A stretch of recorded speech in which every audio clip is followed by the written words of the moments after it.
नमस्कार, स्वागत है study with Ravi YouTube channel में। आज टीजीटी पीजीटी का एक प्रैक्टिस सेट करेंगे जिसमें महत्वपूर्ण 40 प्रश्न लिए हैं। ये पार्ट 1 है। महत्वपूर्ण प्रश्न है। चैनल पर पहली बार आए हैं तो प्लीज़ चैनल को सब्सक्राइब कर लें और बेल आइकन ज़रूर दबा लें। तो चलिए शुरू करते हैं और प्लीज़ वीडियो को शेयर ज़रूर करें। तो आज का पहला प्रश्न है, आधुनिक हिंदी साहित्य की भूमिका किसकी रचना है? लक्ष्मी सागर वार्ष्णेय, किशोरी लाल गोस्वामी, सी ऑप्शन है आचार्य हजारी प्रसाद द्विवेदी, या डी डॉक्टर नामवर सिंह। तो आधुनिक हिंदी साहित्य की भूमिका जो रचना है वो है ऑप्शन नंबर ए लक्ष्मी सागर वार्ष्णेय। आप लोग भी अपना टिक करते रहिए 40 में कितने सही होते हैं। अगला प्रश्न है, उर्मिला और लक्ष्मण के चरित्र से संबंधित ग्रंथ है साकेत, द्वापर, भारत भारती या रंग में भंग। तो इसका सही लगा लिया होगा। तो इसका सही आंसर है उर्मिला और लक्ष्मण के चरित्र से संबंधित जो ग्रंथ है वो है ऑप्शन नंबर ए साकेत।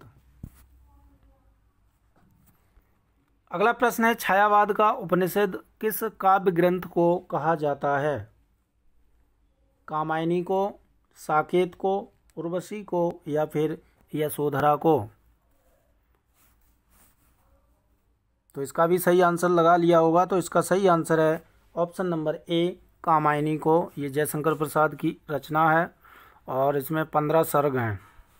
ये छायावाद का उपनिषद काव्य ग्रंथ कहा जाता है। अगला प्रश्न है, प्रश्न नंबर 4 है, हिंदी के प्राचीन कवि एवं कविताएं किसकी पुस्तक है?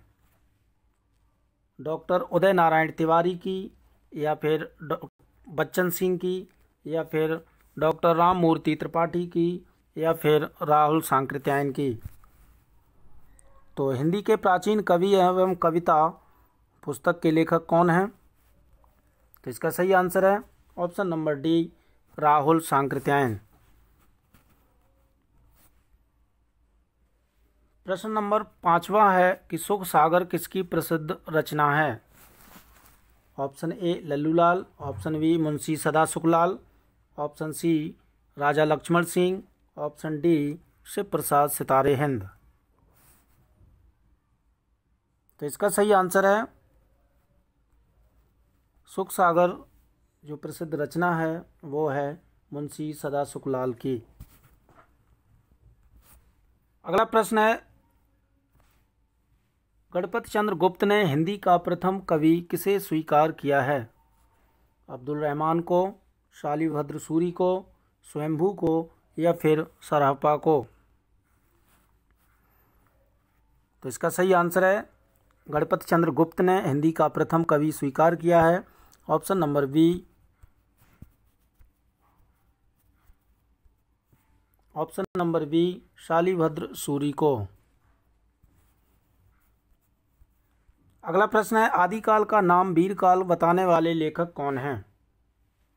धीरेन्द्र वर्मा, मोहन अवस्थी, गणपत चंद्र गुप्त या फिर विश्वनाथ प्रसाद मिश्र?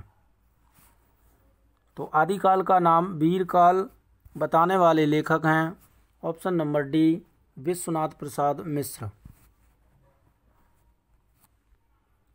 अगला प्रश्न है, बुद्धि रास तथा जीव दया रास किसकी रचनाएं हैं?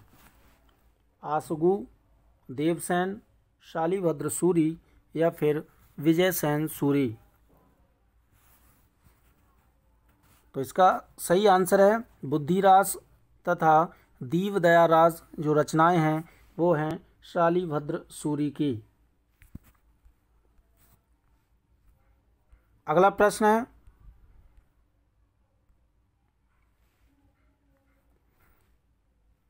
प्रश्न नंबर 9 है, जो मर जाइए खटिया पर तो कौवा गिद्ध न खाइए मांस, जो मर जई हैं रण खेतन में, तुम्हारो नाम अमर होए जाए। यह पंक्ति किसकी है? जगनिक की, दलपति विजय की, मेरुतुंग की या फिर चंद्रवरदाई की? तो ये जो पंक्ति हैं वो हैं जगनिक की हैं, परमाल रासों से ली गई हैं, जिसे आलाखंड भी कहा जाता है। तो इसका सही आंसर है ऑप्शन नंबर ए जगनिक। प्रश्न नंबर 10 है, खने खने नयन कौन अनुसरई, खने खने वसन धूलि तनु भरई। प्रस्तुत पंक्तियों के रचनाकार कौन हैं? Option number A Narpati Nal, और option number B Vidyapati, option number C Ram Singh, option D Hemchand. तो इसका सही आंसर है, ये जो पंक्तियां हैं वो हैं विद्यापति की। अगला प्रश्न है, सुमित्रानंदन पंत किस दर्शन से प्रभावित थे? अरविंद दर्शन, जैन दर्शन, गौतम दर्शन या फिर सांख्य दर्शन? तो सुमित्रानंदन का जो पंथ था, जो पंथ दर्शन था वो है ऑप्शन नंबर ए अरविंद दर्शन से प्रभावित थे। प्रश्न नंबर 12 है, आला और उदल नामक पात्र किस ग्रंथ से संबंधित हैं? पृथ्वीराज रासो से, विसल देव रासो से, परमाल रासो से या फिर खुमाण रासो से? तो इसका सही आंसर है, आला और उदल जो पात्र थे वो परमाल रासो से संबंधित थे। ये जगनिक की रचना है। अगला प्रश्न है, सिद्धों में प्रचलित महामुद्रा शब्द का क्या अभिप्राय है? ऑप्शन ए सिद्ध प्राप्त हेतु स्त्री से विरक्ति, ऑप्शन बी सिद्धि प्राप्ति हेतु स्त्री संसर्ग, ऑप्शन सी सिद्धि हेतु आसन का एक रूप, ऑप्शन डी सिद्धि हेतु की जाने वाली एक क्रिया। तो सिद्धों में प्रचलित महामुद्रा शब्द का जो अभिप्राय है वो है ऑप्शन नंबर बी सिद्धि प्राप्ति हेतु स्त्री संसर्ग। प्रश्न नंबर 14 है, किस ग्रंथ के अनुसार अग्नि परीक्षा देने के बाद सीता जैन धर्म में दीक्षित हो जाती हैं? पौमचर्यु, भविष्यत कहा, महापुराण या फिर परमात्मा प्रकाश? तो इसका सही आंसर है, अग्नि परीक्षा देने के बाद सीता जैन धर्म में दीक्षित हो जाती हैं। ये पौमचर्यु के अनुसार ये स्वयंभू की रचना है।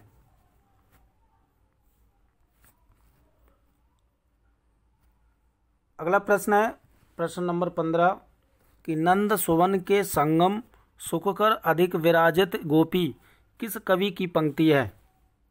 नंददास की, कृष्णदास की, सूरदास की या फिर कुंभनदास की?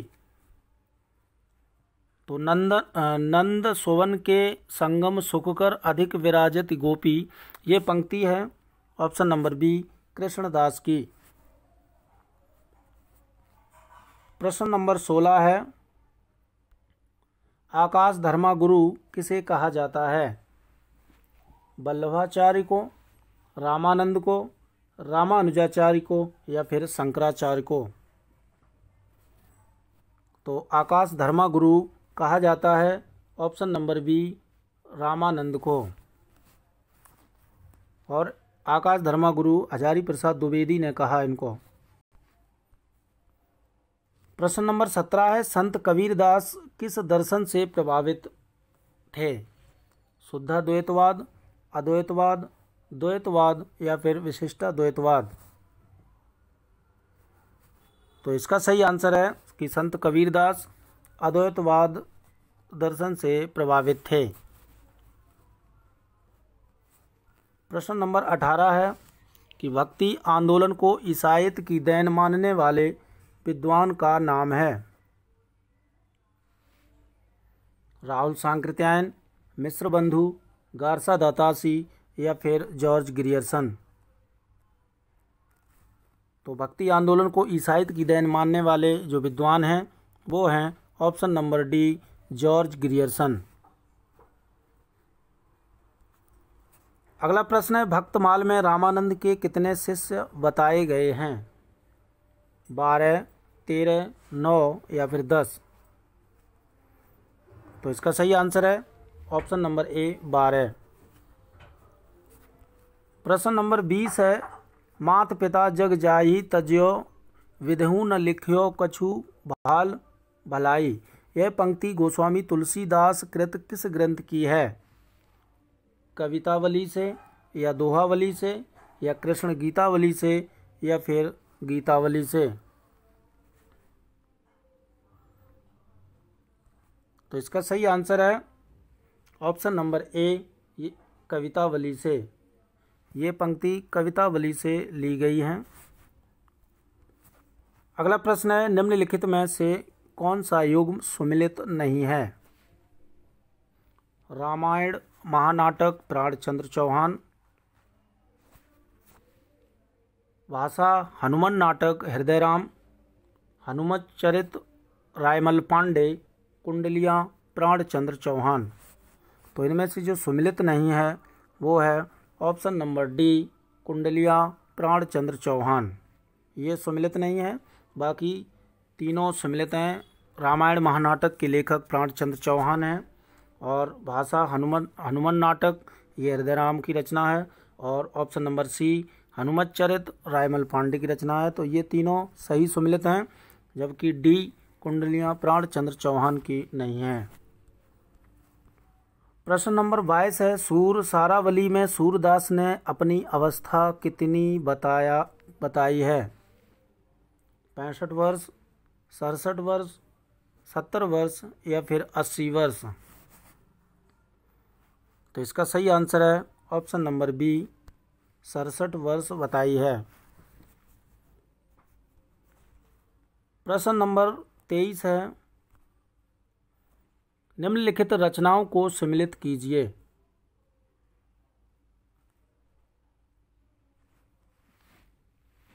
रुक्मिणी मंगल, दान लीला, जुगलमान चरित, द्वादश यश। तो ये रचना मिलान करना है। तो रुक्मिणी मंगल के जो लेखक हैं वो नंददास हैं। दान लीला के जो लेखक हैं वो हैं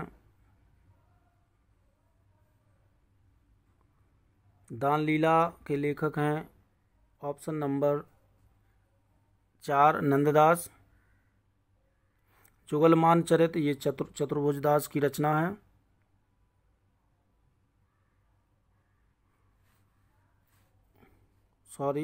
ये जुगलमान चरित जो है वो ये है कृष्णदास की और द्वादश ये चतुर्भुज दास की रचना है। तो इसलिए इसका ऑप्शन नंबर ए सही हो जाएगा। अगला प्रश्न है,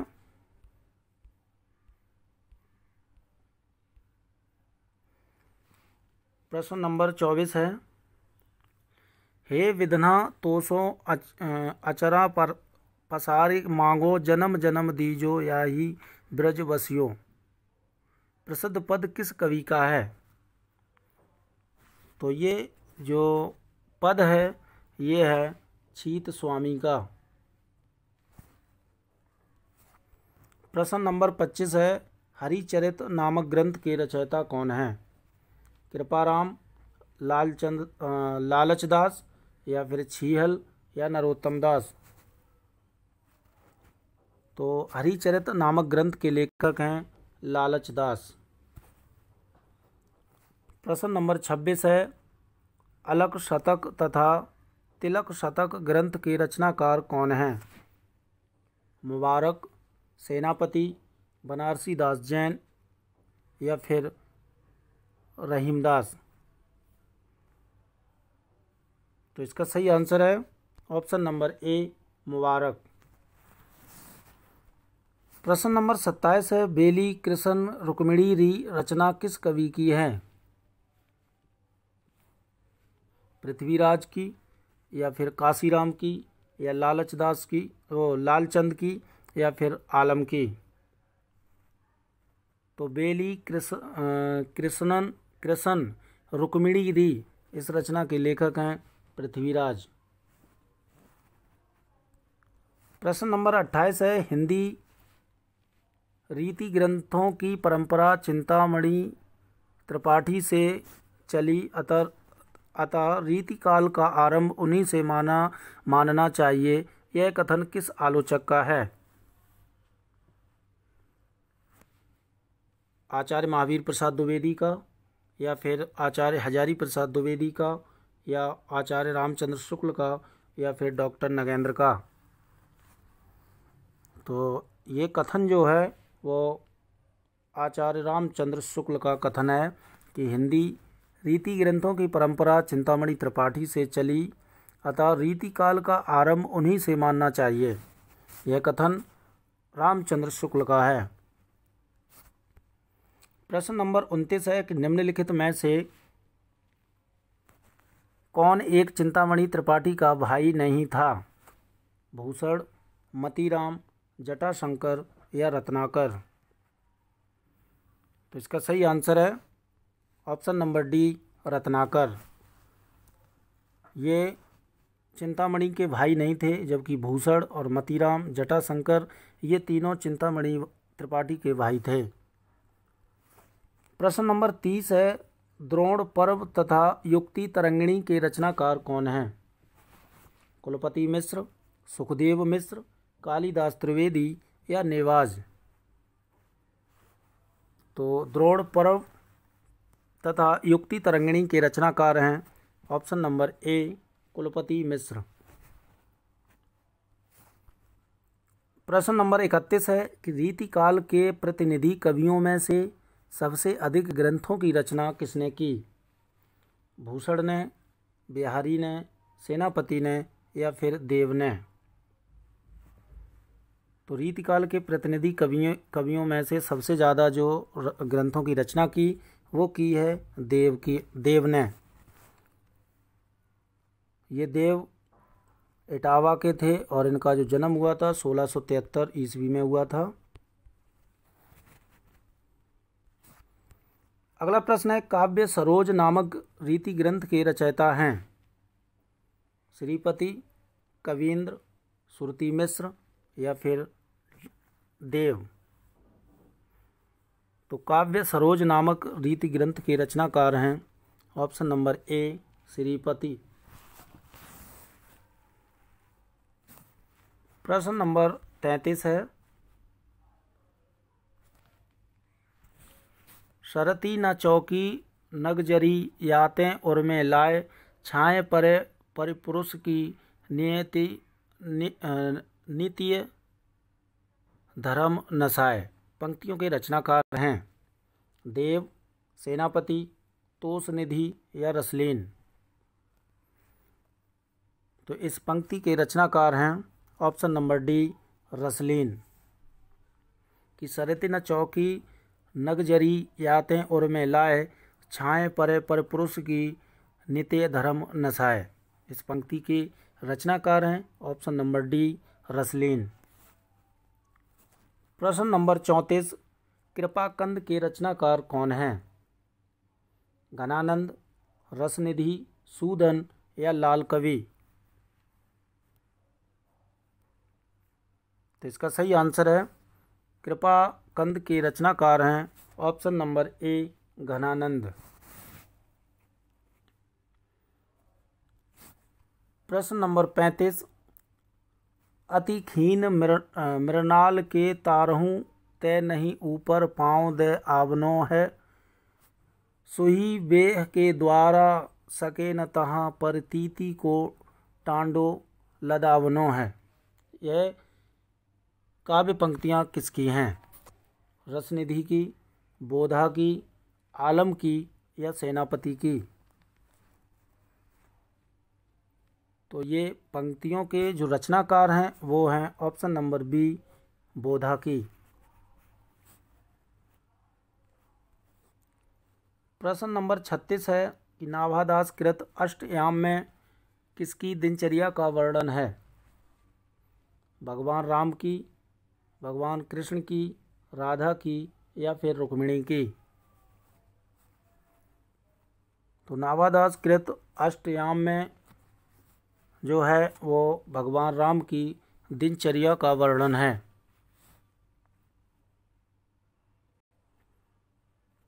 प्रश्न नंबर 36 है, अद्वैतवाद के अनुसार ब्रह्म विशेष युक्त है, जीव और ब्रह्म अलग अलग हैं, जीव और ब्रह्म एक हैं, संसार सत्य है।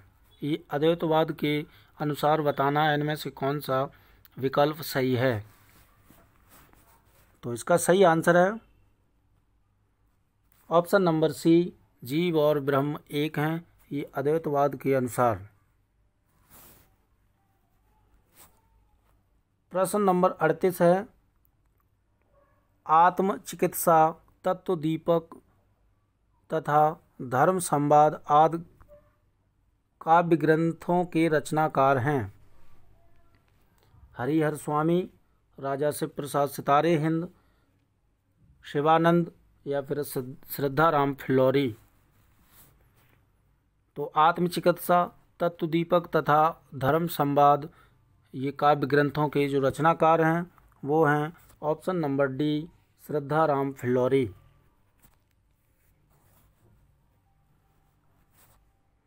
प्रश्न नंबर 39 है कि निम्नलिखित में कौन सी काव्य कृति प्रबंध काव्य नहीं है?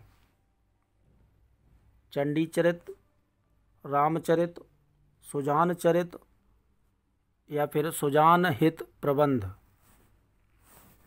तो इनमें से जो प्रबंध काव्य नहीं है वो है ऑप्शन नंबर डी, सुजान हित प्रबंध।